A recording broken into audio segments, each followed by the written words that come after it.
Hi, welcome to White Guys for Kamala. I'm your host, John Ennis. My co-host is Morley, and we look forward to reviewing both the Kamala Harris campaign and the Trump for Fear campaigns. So, we'll start with our opening thought. I had spoke in 2 episodes ago about having experiences on threads that made me wonder what the hell was going on with people. And it's not just limited to threads, but I've realized that self-righteousness is a big issue. It's a big thing that people like to get off on. And so I started reading more and talking and thinking more about what self-righteousness is and where it comes from. And to define it at first, self-righteousness is an attitude and belief of superiority, and it's predicated on the belief that others are wrong. Like, not that you just disagree with them, but they're like, no, you're wrong. And it's inherently intolerant of others' opinions or behaviors deemed to be less virtuous. But when you assess self-righteousness, it comes from a place of weakness or fear. It's a fear of being wrong, a lack of confidence in whatever it is that you believe in, because a truly confident person can hear opposing views without needing to criticize them or defend their own. And so I found this quote from Bill Crawford. Self-righteousness isn't about confidence. It's a reaction designed to protect someone from the fear of what it would mean to be wrong. So Mm, it's, but the problem is that it's rare that people who are the target of this, it's rare that they're going to respond with understanding or agreement or like, oh, wow, you won me over. Yeah. In fact, when you're confronted with a self-righteous person, you're more often to react with increased defensiveness and resistance. And I think if we're going to try to win over people in this election and future elections, and even within our own um, party, we'll have to catch ourselves from being self-righteous because it's a turnoff, but it's also like anger or other things we've talked about. It's an intoxicating kind of moment that can lure you into worse and worse sort of behaviors and just not showing, your best self, and quite possibly, or even quite likely, um, doing the opposite of what you wanted to do. If you yeah. want to be able to make this case so abundantly obvious to other people, there's a good chance you're going to offend them. And I think this is something that's not unique to the left or the right or Democrats or Republicans or MAGA. Self-righteousness is something that I think in our online social media world is increasingly common. And I think it's one of the it's probably the defining trait of people not listening to each other when you go online and when you see people arguing and taking it out on each other. Yeah. It's funny because I I've been a liberal longer than I've been like a Christian, like I came to sort of the belief system of Christianity, or some, form of that, roughly around when I went to college. It wasn't something that was necessarily pre-programmed into me. It was something that I sort of arrived at. And obviously that kind of, faith in general is always in flux. It's always something that's shifting and evolving over time, and experience and perspectives and things like that. But it was interesting for me when I started becoming a part of that subculture, of the Christian subculture, how much the abortion thing and the gay marriage thing was so baked into the identity of being a Christian. For me, it was that I didn't come to it with any sense of like, oh well, now I'm a Christian, I need to think that abortion is a terrible, terrible thing. I need to think gay marriage is a terrible, terrible thing. I didn't bring that baggage with me, and so I didn't need to necessarily like learn to deprogram myself from that.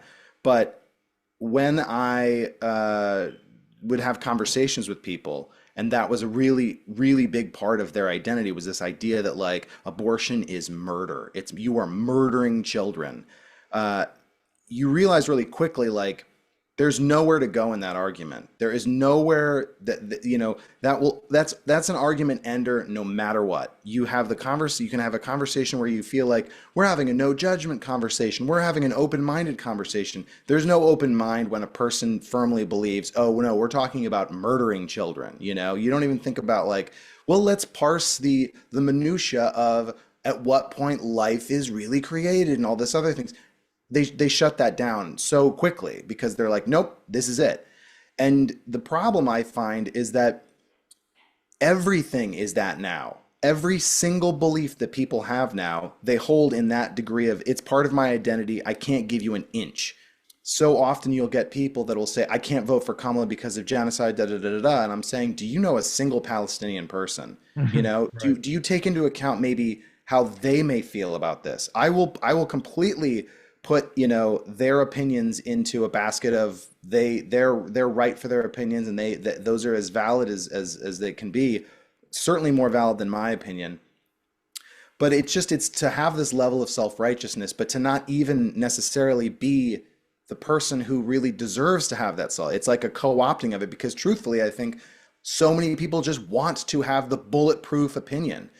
And I think it's just so fascinating to me how quickly self-righteousness turns into smugness, and then Yes. that smugness turns into, I think, a very, you know, like Tucker Carlson kind of smarmy, gross creepiness, you know, this Yeah. idea like it, I was I grossed out by him saying, you know, daddy's got to come home and give a spanking to a bad little. Of course I was grossed out. Was I surprised? Of course not, because that is completely the vibe, that's the end game of feeling that you are right about everything, and that you have this sort of like, you know, superiority to everybody and every, you know, whether it's again an intellectual thing or whether it's some ethical thing or whatever. But you know, to me, I feel like self-righteousness, the cure for it is actually letting in an alternative thought. And sometimes that's the people that are suffering from your self-righteousness, and sometimes that's just shutting the fuck up, you know, and listening. Yeah. And I think self-righteousness, when you're in the throes of it, you know, you're searching to simplify things. You know, it's searching to reduce what other people are saying and not give them the benefit of the doubt. And in fact, project some of the worst things you can think of upon them just to make it, although just to convince yourself that they're wrong. And Right. so, you know, in online circles, this encourages a form of groupthink where people are quick to comply and join in on the self-righteousness and the snark, which is what I see a lot of in on social media. And um, even if it starts out as like, wow, I'm feeling alienated in our country, I need to know other people feel the same way. You know, once they do find that kind of support, then suddenly it can become like, oh, well, let's put down those people who don't think like us, you know? Right. Yeah.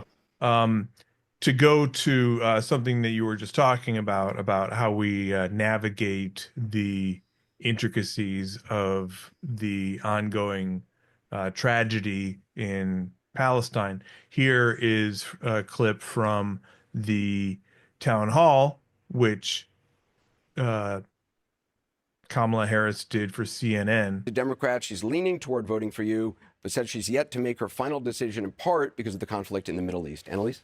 Thank you, and good evening, Madam Vice President. Good evening.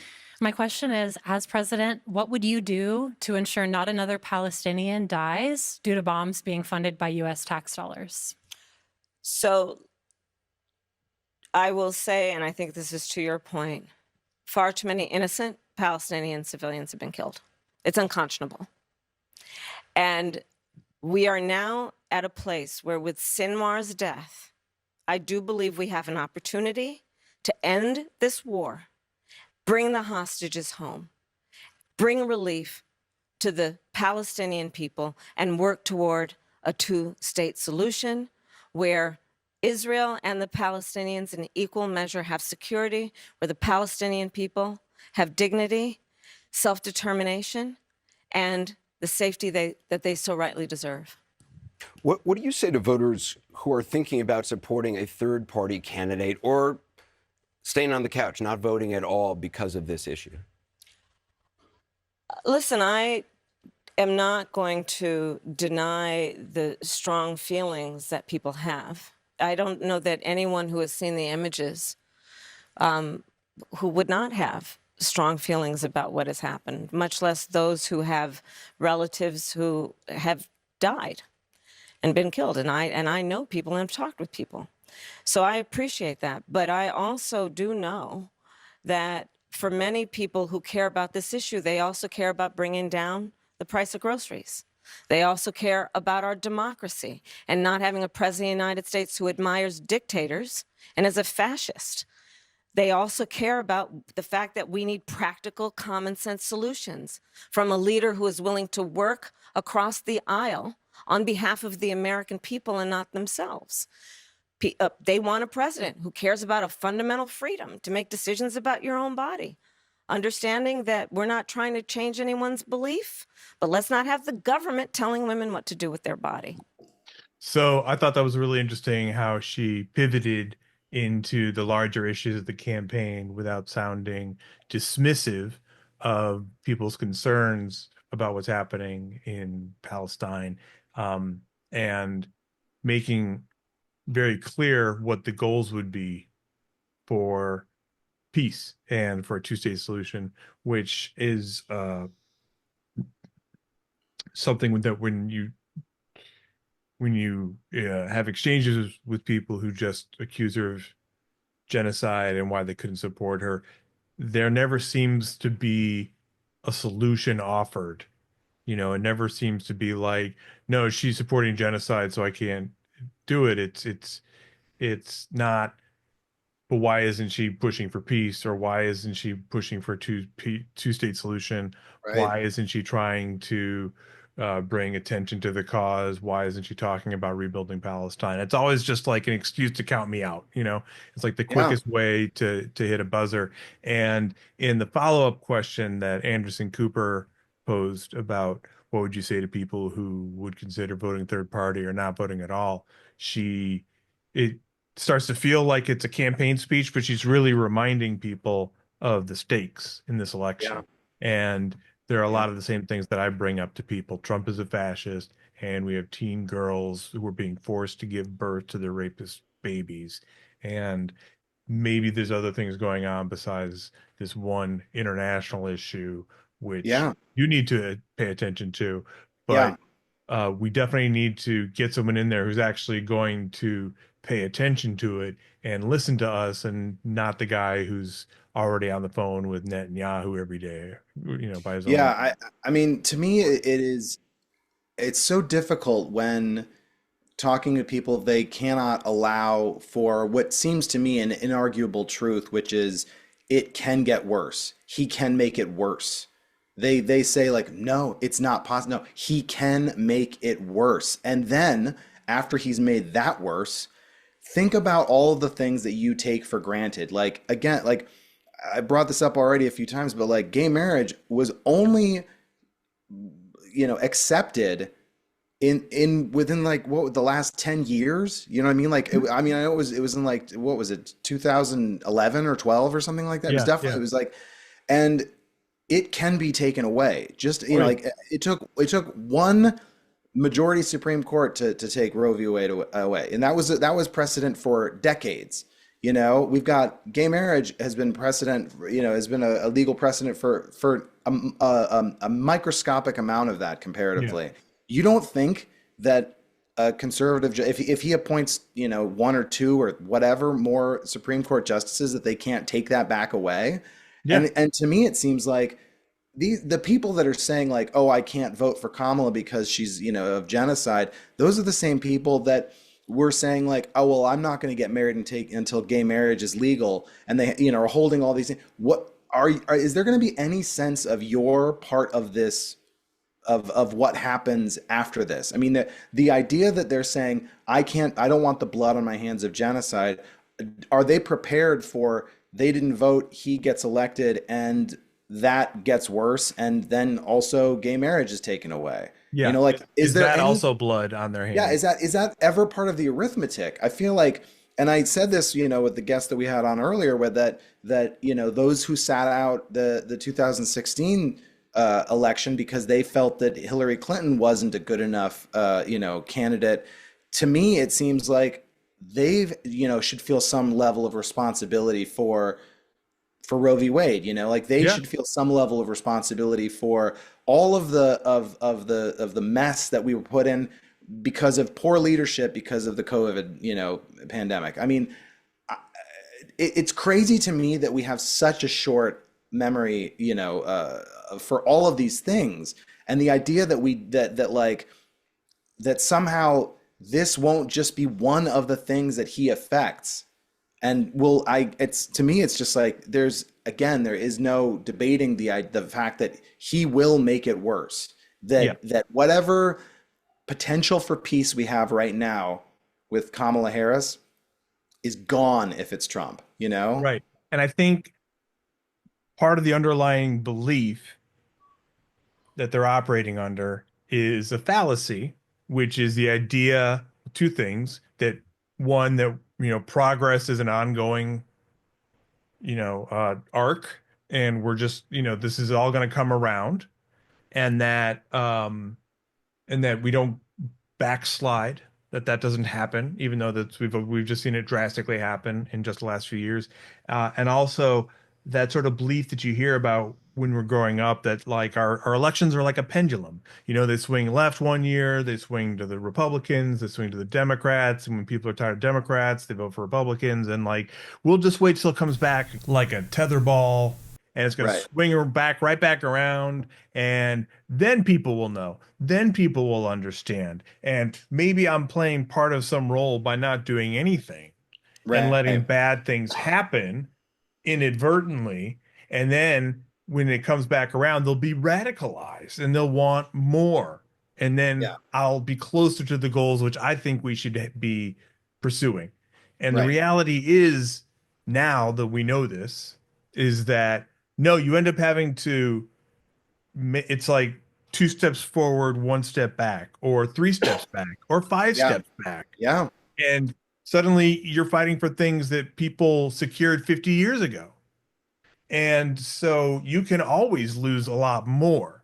And the idea of being a progressive is that I'll take some now and more later. I'm always going to come back for the next year for negotiations, for budgets, for, when we can add on something to this existing law and just say, okay, let's expand it a little bit now that we have more money, or now that we've shown this program works, or now that we can get other states to buy in and pool our resources. It's always about building something. It's always about pulling in more people, and more importantly, showing that what you're doing actually works, right, enacting something that's actually functioning, serving people so that you can build on it. And in that time, you've helped some people, and then you can expand it. It's not like, oh, well, if I didn't get everything I want, then too bad. I'm just going to pull the tablecloth off and let everybody else look at the mess and be like, oh, wow, they were so brilliant. They were so right. And it's not a pendulum. It's yeah. not inevitable progress that we're talking about, even just because we happen to grow up in a time where suddenly gay marriage was acceptable, you know. Um, I also feel like a lot of people, when they're bringing the self-righteous attitude, they conveniently forget the arithmetic, which is that if she was to say everything that they want her to say about Palestine, she potentially alienates a massive demographic of Jews that are very serious about this, yeah, yeah, and I get that the self-righteous person can say, I don't care about them because they're just, they're the problem. they're the Yeah, problem, they're perpetuating a genocide.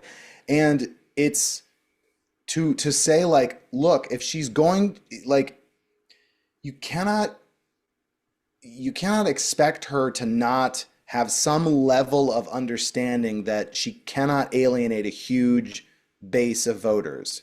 She's mhm, got it. She doesn't have the luxury of of standing and saying this is right, this is wrong, when there are multiple parties who have very different ideas about that, you know? And to me, it is crazy that like there's not a single person that is really asking Donald Trump to solve this problem. Absolutely. Everybody knows he's not going to solve it. So it once again comes back to this double standard and this level of expectation that she has to navigate these very narrow waters of like not of basically saying I'm going to do my best, but also there is a huge portion of this electorate who is very serious about I'm not trying to say that there are any Jews that want Palestinians to be killed horrifically, but it's a more complex situation for them because they have a ton of history. They have a history of, you know, I have a Jewish friend who was trying to explain to me that there is an element of they experienced the Holocaust and there's a sense of not again. We're not letting this happen again. And we're not going to be, we're not going to like be in a position where we aren't aggressors anymore. You know, this idea that like, well, it was inflicted upon us and we couldn't really fight back. Now we can fight back, and that's what we're doing. Is we want a sense that like we can protect ourselves, we can fight back, and you know, again, like these are now two people that both have kind of bulletproof ideas that have no wiggle room, you know, or very little wiggle room, and so. Me as a person who is not Jewish and is not a Palestinian or Islamic, I just have to say that to me, it seems like the only thing I can really feel in this situation and be valid and have any authority on is, guess what? Both of you guys are not going to get what you want. Yeah. Donald Trump does not give a shit about Palestinians. And guess what? He also loves Hitler and Nazis, you know? Yes, So exactly. And this is the big issue. So in Men Making Men Look Bad, this week, I wanted, you know, it's hard to pick just one, but the reality is that pretty much every man who spoke at Madison Square Garden last night is making men look bad. And we don't even have time to name them all, but I will show this this montage that CNN put together. These Latinos, they love making babies too. Just know that. They do. They do. There's no pulling out. They don't do that. I don't know if you guys know this, but there's literally a floating island of garbage in the middle of the ocean right now. Yeah. I think it's called Puerto Rico. It's a cool black guy with a thing on his head. What the hell is that, a lampshade? I'm just kidding. That's one of my buddies. He had a Halloween party last night. We had fun. We carved watermelons together. It was awesome. She is some sick Hillary Clinton, huh? What a sick son of a. The whole party, a bunch of degenerates. She is the devil, whoever screamed that out. She is the Antichrist. It's going to be pretty hard to look at us and say, you know what? Kamala Harris, she got 85 million votes because she's just so impressive. As the first Samoan, Malaysian, low IQ, former California prosecutor ever to be elected president. After those disgusting warm-up acts, Trump then ratcheted up his incendiary, vengeful rhetoric. I will launch the largest deportation program in American history to get the criminals out. I will rescue every city and town that has been invaded and conquered. And when I say the enemy from within, the other side goes crazy, becomes a sound. Oh, how can he say? No, they've done very bad things to this country. They are indeed the enemy from within. But this is who we're fighting. They're the enemy of the people, the press. I don't think it was just a coincidence that there was a fascist rally of Nazis in 1939 that held the rally at Madison Square Garden. I'm pretty sure Stephen Miller got a boner from that idea and was pushing for it. And so 3 takeaways that I had. One was that their jokes bombed and they proved themselves hypocrites for claiming that people who call out racism are trying to suppress free speech.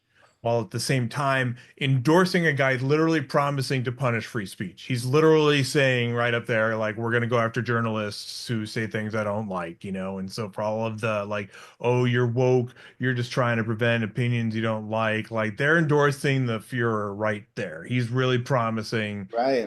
you know, the army's taking it out on American citizens. The second thing is that, the idea that MAGA was ever about policy is effectively over.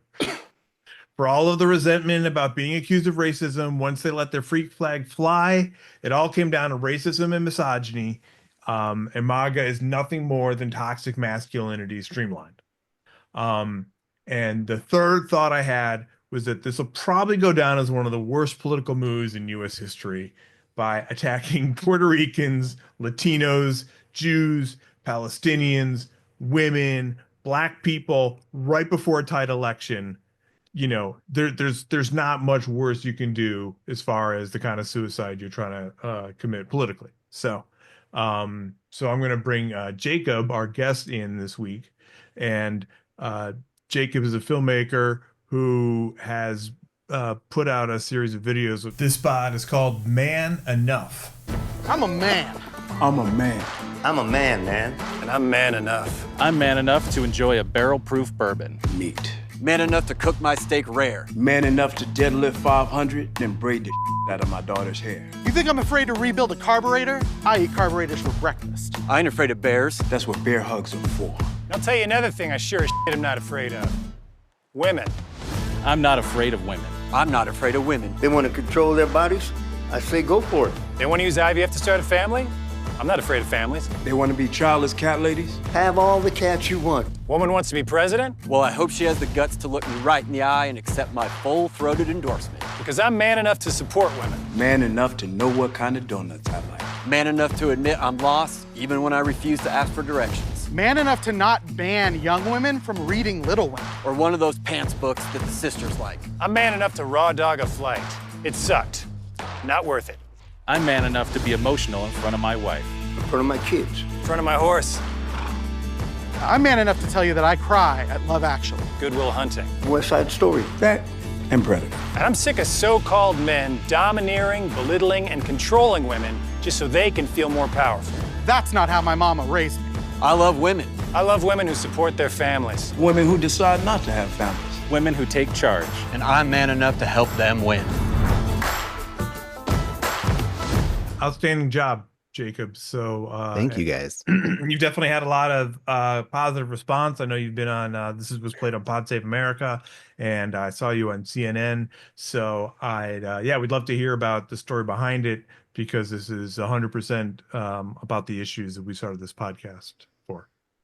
Yeah, I mean, I guess the background, even more than this specific moment in this election, is I think about masculinity a lot because I'm a man, and I was raised in a fairly progressive bubble, but also I think this country and this world in general, there's like a certain way that men are socialized, and not to, if you have too many feelings, you're a pussy, and if you there's so many words that I could throw around that, like, I feel like I got called, or saw people got called, or friends even called people, and fourth grade, fifth grade, like there's just this feeling, if you're not macho enough, then you're not a man. And I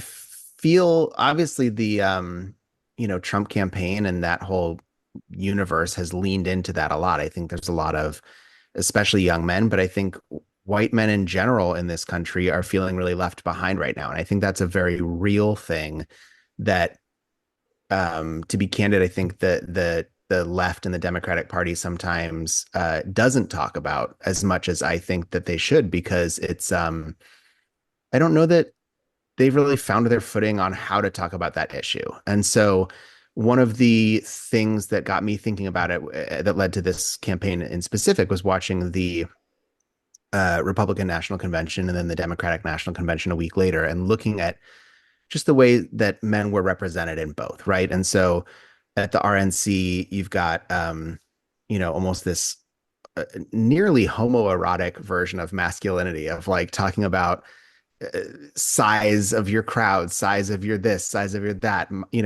Hulk Hogan ripping his shirt off, people coming out to Macho Man. Like it's so it's so arch that it's almost like what if someone was going to do like a drag king show or something like that. That's almost at the level it is, right?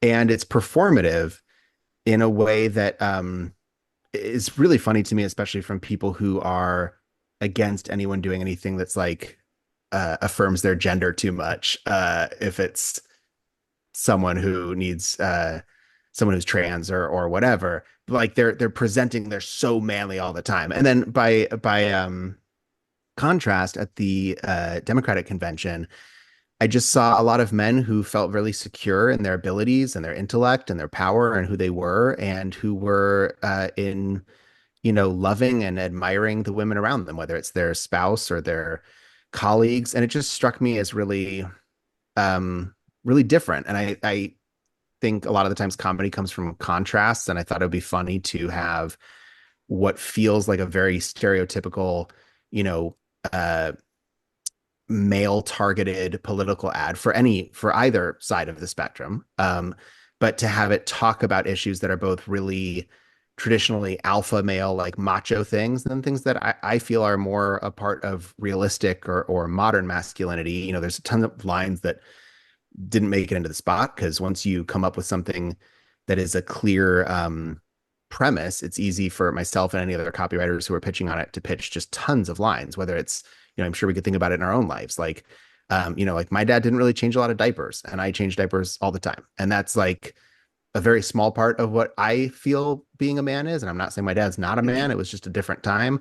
But I think the idea of taking things that are as cartoonishly stereotypical as like eating steak and smoking cigars and drinking scotch, and then things that are more realistic, like, braiding your daughter's hair or listening to your wife, and then things that are our version of what's almost so arch and homoerotic, like full-throated endorsement, or a donut that's full of cream, or like, watching the comments was so interesting, because it did have this cycle where it went really viral on the left.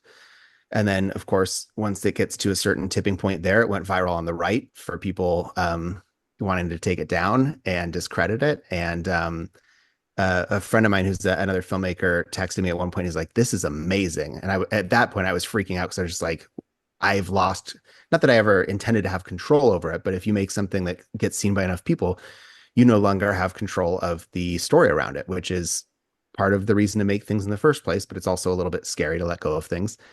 And he was like, "You made this thing about fragile masculinity and people who are triggered by being like not macho enough. And now you have all these guys who are being triggered by watching the video and feeling not macho enough, and like outing themselves in the comments, and they don't even realize that they're outing themselves." Yes.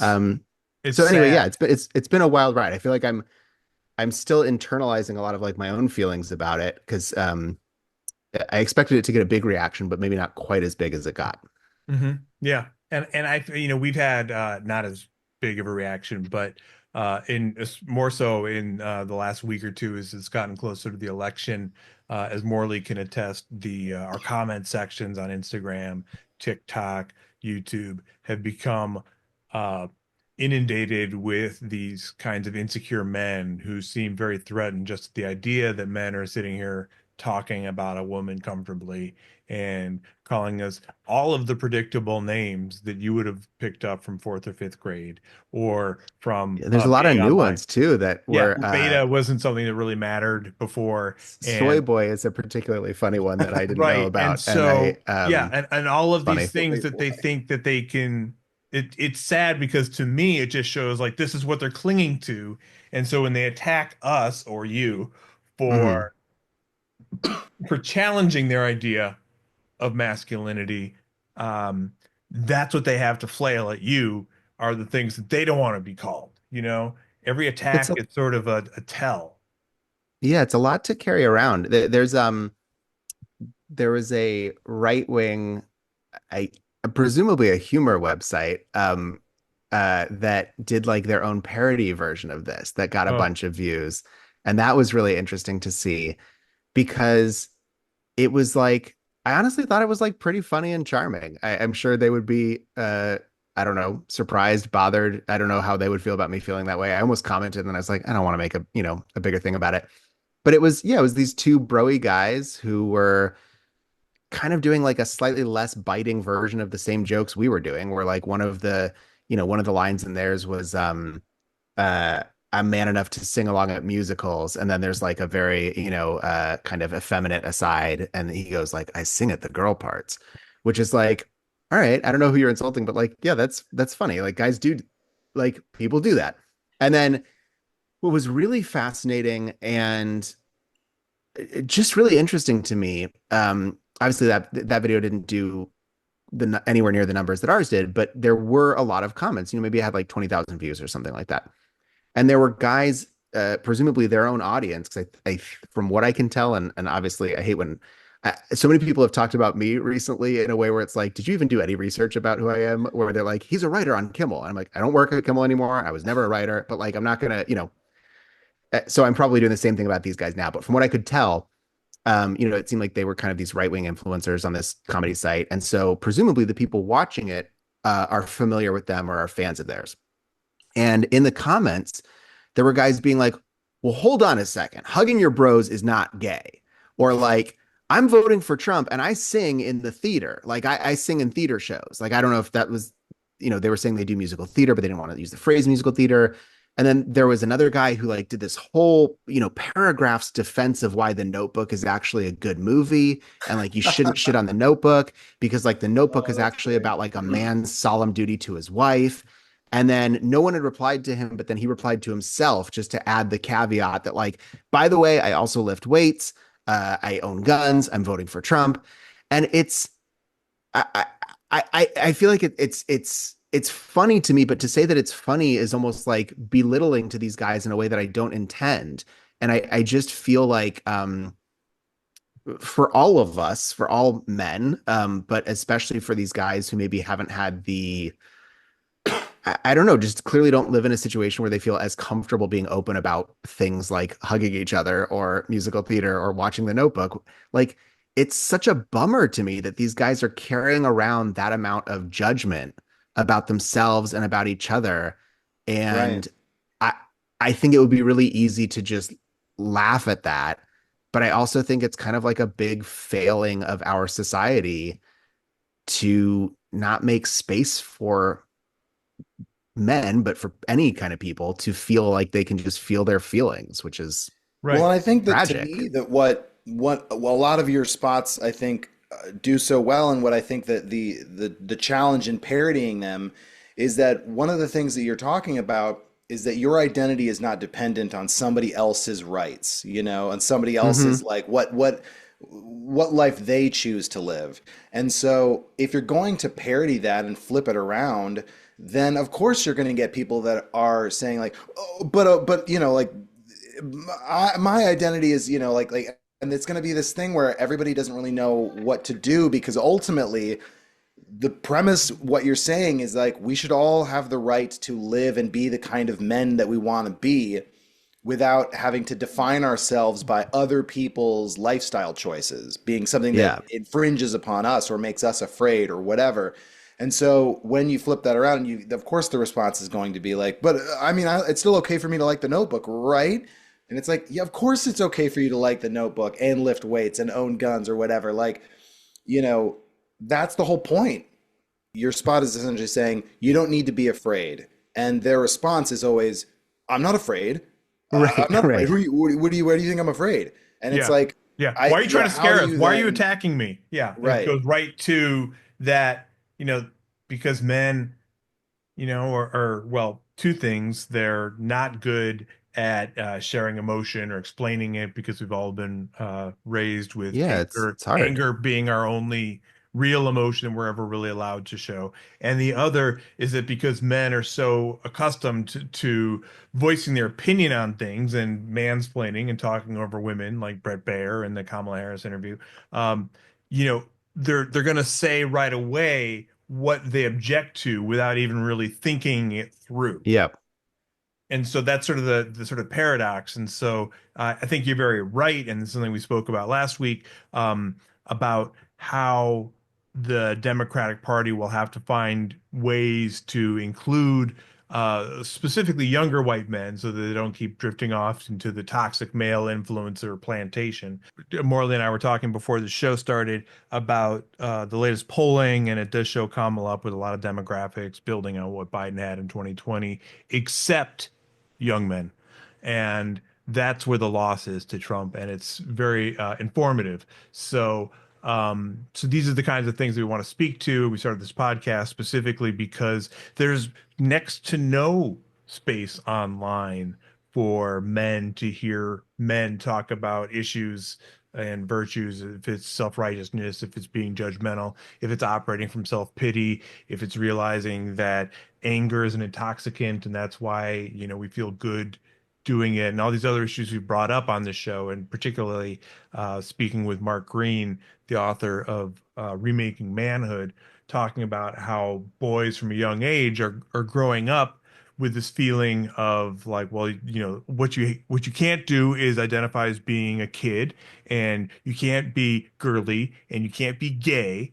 And the only way to make sure that you're okay as a guy is to push down on other people and make sure that you're not the one being pushed down. And I think every guy who's grown up in this day and time knows what that's like, and knows that, you know, so many reasons that's why, you know, you don't have friends when you're growing up and you're an adult, and you've separated from people and you don't know how to express your emotions. And so these are, you know, this is absolutely the future dialogues that we want to be able to allow and create space for. So, so thank you very much, Jacob, for talking to us today about these issues. Thanks for having me, guys. And I just wanted to close out with another clip, a positive clip of from the recent Kamala rally, just so that we're not so that we're reminding people what this is all about.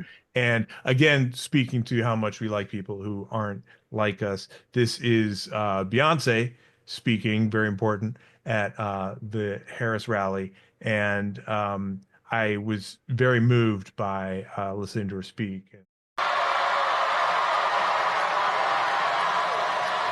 We all have a role to play to make this a reality. We're all part of something much bigger. We must vote. And we need you. It's time to sing a new song. A song that began 248 years ago. The old notes of downfall, discord, despair no longer resonate. Our generations of loved ones before us are whispering a prophecy, a quest, a calling, an anthem. Our moment right now, it's time for America to sing a new song. Our voices sing a chorus of unity. They sing a song of dignity and opportunity. Are y'all ready to add your voice to the new American song? Because I am. So let's do this, ladies and gentlemen. Please give a big, loud Texas welcome to the next President of the United States, Vice President Kamala Harris.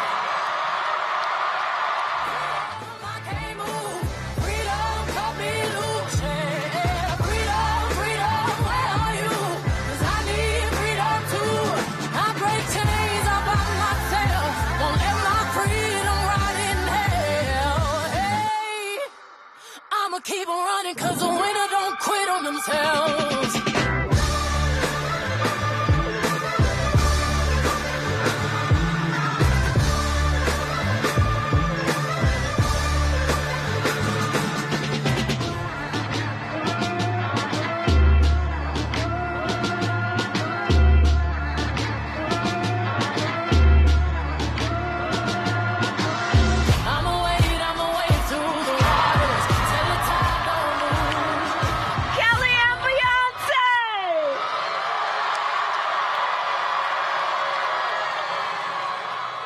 So I gotta say, I mean, I just get emotional watching that, and I'm actually tearing up, like when she comes out to Freedom and you see everybody just going bananas, and you realize how far we've come since she was first passed the torch by Joe Biden, and we remember that kind of optimism, and I do think we have reason to be optimistic going into Election Day. But when Beyonce talks about a new American song, I mean, that's really powerful to me.